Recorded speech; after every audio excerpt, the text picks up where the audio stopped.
Assalamualaikum dan salam Sarawakku sayang, bersama saya Mariam Zanari Ibrahim.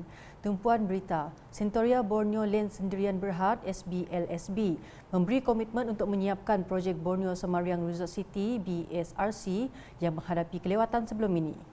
Menurut kenyataan media dari Pejabat Timbalan Premier Sarawak merangkap Menteri Kesihatan Awam, Perumahan dan Kerajaan Tempatan Sarawak pada Jumaat, SBLSB memberikan komitmen berkenaan walaupun menghadapi beberapa masalah setakat ini.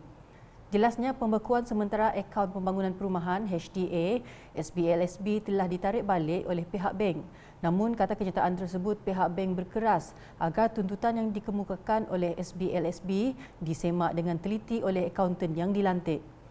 Kenyataan sama turut memberitahu Kerajaan Sarawak giat bekerjasama dengan segelintir pihak bagi membantu serta memberi kemudahan kepada para pembeli terjejas. Jelasnya, Kerajaan Sarawak melalui Kementerian Kesihatan Awam, Perumahan dan Kerajaan Tempatan telah mengadakan beberapa sesi libat urus bersama SBLSB, wakil-wakil pembeli, agensi berkaitan dan juga timbalan-timbalan menteri. Tambah kenyataan itu, satu mesyuarat yang telah dipengerusikan bersama oleh Timbalan Menteri Kesihatan Awam, Perumahan dan Kerajaan Tempatan Sarawak, Kesihatan Awam dan Perumahan Michael Tiang Ming Ti, serta Timbalan Menteri Utiliti dan Telekomunikasi Sarawak Utility, Datuk Dr. Abdul Rahman Junaidi pada 14 Jun 2022 telah membangkitkan isu pemberian bantuan kewangan untuk para pembeli terjejas yang melibatkan penjawat awam kepada Pejabat Setiausaha Kewangan Negeri SFS, Borneo Housing Mortgage Finance Berhad BHMFB dan Lembaga Pembiayaan Perumahan Sektor Awam LPPSA. Setakat ini, LPPSA dan BHMFB telah memberi kelonggaran tertentu berkenaan syarat pembayaran balik pinjaman oleh pembeli yang terjejas, manakala SFS pula masih mempertimbangkan beberapa langkah untuk menangani hal berkaitan pinjaman itu. Berita seterusnya, Kementerian Utiliti dan Telekomunikasi Sarawak mahu agensi-agensi bekalan air untuk meneroka dan menganalisis teknologi baharu yang boleh diguna dalam memantapkan sistem dan perkhidmatan bekalan air terawat di negeri ini. Menterinya, Datuk Julaihi Narawi berkata, beliau juga menekankan usaha sama dan pertukaran kepakaran antara agensi bekalan air dalam menangani isu air di lapangan yang berada di geografi berbeza. Jelasnya, Sarawak Water Supply Retreat 2022 menjadi platform bagi 4 agensi bekalan air di Sarawak untuk berkongsi serta bertukar pengalaman dan kepakaran dengan tujuan untuk membangun dan menambah baik sistem bekalan air di Sarawak. Beliau berkata demikian semasa berucap dalam majlis penutupan Sarawak Water Supply Retreat 2022 di Damai Beach, Santubong pada Jumaat. Datuk Julaihi menambah, badan korporat atau satu organisasi penggubal harus memastikan pengurusan penggubalan dan pematuhan akta, garis panduan, standard, sumber air yang perlu pemerhatian dan penguatkuasaan. Menurut beliau, antaranya One Entity iaitu cadangan untuk menggabungkan 4 agensi bekalan air di Sarawak untuk memastikan keseimbangan pembangunan dan kebergantungan permintaan terhadap bekalan air di peringkat domestik dan komersial dapat ditangani.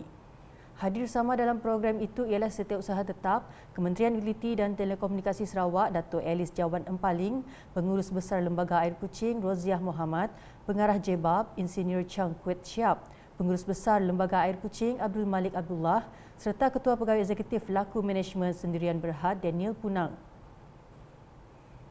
Laporan berikutnya. Penjagaan hospis adalah satu pendekatan yang perlu disediakan untuk menjadi sebahagian daripada ekosistem penjagaan kesihatan. Menteri Pembangunan Wanita, Kanak-kanak dan Kesejahteraan Komuniti Sarawak, Datuk Seri Fatimah Abdullah berkata, penjagaan paliatif ini penting dilaksanakan di Sarawak sebagai persediaan menghadapi negara menua atau NH Nation. Jelasnya, ia juga sebagai persiapan berdepan situasi jumlah warga emas meningkat lebih daripada 14% dan penurunan kadar kelahiran di Sarawak. Satu lagi ialah jagaan ini perlu juga dilihat. So ianya perlu dilihat secara holistik. Dan part of that holistic ecosystem itu adalah palliative care. Saya melihat penting. Palliative care bagi saya juga penting. Sama seperti yang kita sekarang sediakan juga, iaitu rumah misalnya untuk yang tiada waris, rumah seri kenangan. Itu juga penting ya, supaya mereka tidak ada warga emas kita yang tiada waris ini hidup merempat, tapi ada disediakan tempat tinggal mereka, diberi jagaan yang baik. So semua ini ya sangat penting, and to me we want to bring in the palliative care ini sebagai sebahagian daripada ekosistem yang perlu kita sediakan ya, dalam kita membuat persediaan untuk menjadi an aged nation ini. Ya. Beliau berkata demikian ketika ditemui media selepas sesi taklimat bersama 2-3 Lodge Hospice Kuching pada Jumaat. Datuk Seri Fatimah menambah, penjagaan hospis adalah penjagaan paliatif untuk memberikan keselesaan, meningkatkan kualiti hidup termasuk mengurangkan kesengsaraan yang menghidap penyakit terminal dari segi fizikal, emosi dan rohani. Tambah beliau lagi, ia dikendalikan oleh sekumpulan ahli-ahli profesional yang terdiri daripada doktor, jururawat yang terlibat dalam bidang penjagaan paliatif dan sukarelawan. Untuk rekod, 2-3 Lodge Hospice Kuching adalah yang pertama dalam menyediakan perkhidmatan berkenaan di Sarawak, turut membantu dalam pengurusan peminjaman atau penyewaan peralatan perubatan seperti katil hospital, oksigen concentrator, kerusi roda, komod serta perkhidmatan pengangkutan ambulan. Paparan seterusnya, Suruhanjaya Pencegahan Rasuah Malaysia SPRM Sarawak tiada menerima apa-apa tumahan atau aduan melibatkan rasuah, penyalahgunaan kuasa atau penyelewengan membabitkan institusi-institusi agama lain di negeri ini.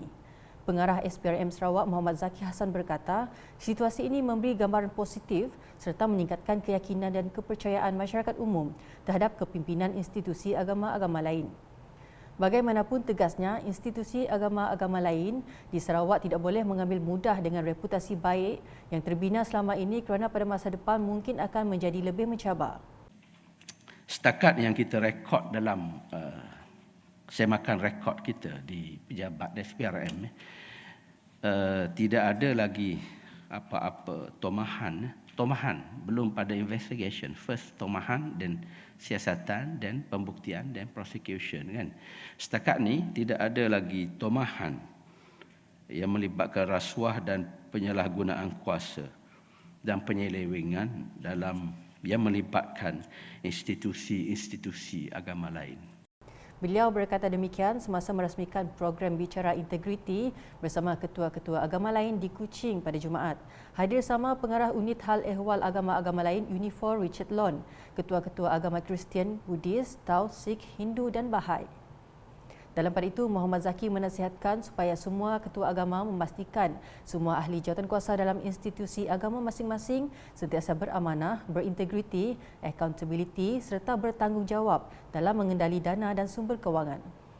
Sementara itu, dalam ucapan penutupannya, Richard memberitahu program seumpamanya julung kali dianjurkan bersama pihak SPRM dan menjadi rakan strategik dalam pembantrasan penyalahgunaan dan penyelewengan dana yang disalurkan. Di Tanjung Manis pula, Jabatan Penerangan Japen Daerah Tanjung Manis telah menganjurkan program konvoi Kembara Merdeka Keluarga Malaysia pada Khamis. Upacara flag off telah disempurnakan oleh Ahli Parlimen Tanjung Manis, Insinyur Yusof Abdul Wahab bertempat di Terminal Tanjung Manis. Selain itu, Insinyur Yusof turut menyertai acara yang diadakan sempena Hari Kebangsaan dengan bertemakan Keluarga Malaysia Teguh Bersama. Seramai hampir 100 peserta konvoi dengan pelbagai kenderaan yang dihiasi bendera jalur gemilang bergerak mengelilingi Tanjung Manis, Kampung Rajang, Kampung Jerijeh dan Kampung Belawai. Dalam majlis sama, Insinyur Yusof juga turut berkesempatan menyempurnakan simbolik penyerahan jalur gemilang bagi komuniti keluarga Malaysia daerah Tanjung Manis bagi memeriahkan bulan kemerdekaan dan memupuk semangat patriotik. Manakala di Ngemah, beberapa rancangan pembangunan akan dilaksanakan di kawasan Dewan Undangan Negeri Dun Ngemah meliputi pembangunan infrastruktur, pendidikan, ekonomi dan belia.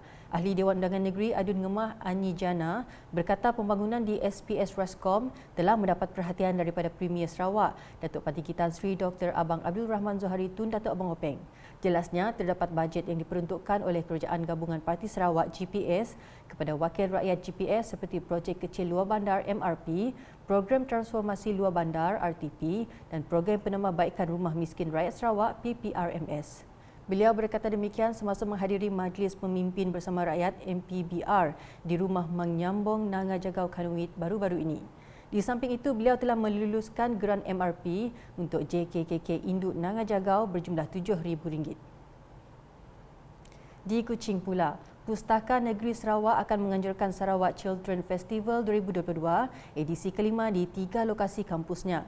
Menurut pemangku Ketua Pegawai Eksekutif Pustaka Negeri Sarawak, Japri Bujang Masli, aktiviti tahunan Pustaka Negeri Sarawak itu akan diadakan secara percuma. Katanya Sarawak Children's Festival 2022 akan diadakan di ketiga-tiga kampus iaitu Pustakaan Negeri Sarawak Miri pada 27 dan 28 Ogos 2022 manakala di Pustakaan Negeri Sarawak Kuching dan Sibu pada 3 dan 4 September nanti. Beliau berkata demikian dalam sidang media di Kuching pada Khamis. Jelasnya program tersebut bakal menyajikan pelbagai aktiviti menarik, antaranya aktiviti STEAM, junior vendor, aktiviti hands-on dan storytelling yang melibatkan pencerita yang dijemput khas daripada Australia, Indonesia dan tempatan.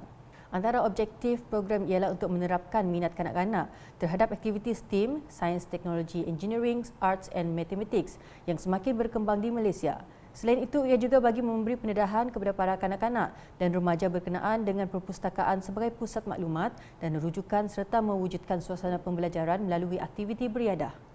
Dalam pada itu, turut diadakan nanti program Movie Under the Stars yang akan bermula pada jam 8 malam pada 2 September 2022. Sekian edisi Tengah Hari bersama saya Mariam Zanaria. Berita lebih lanjut boleh didapati di semua platform media sosial UKAS termasuk portal UKAS.sarawak.gov.my dan UKAS channel di YouTube. #menyebar fakta, salam UKAS.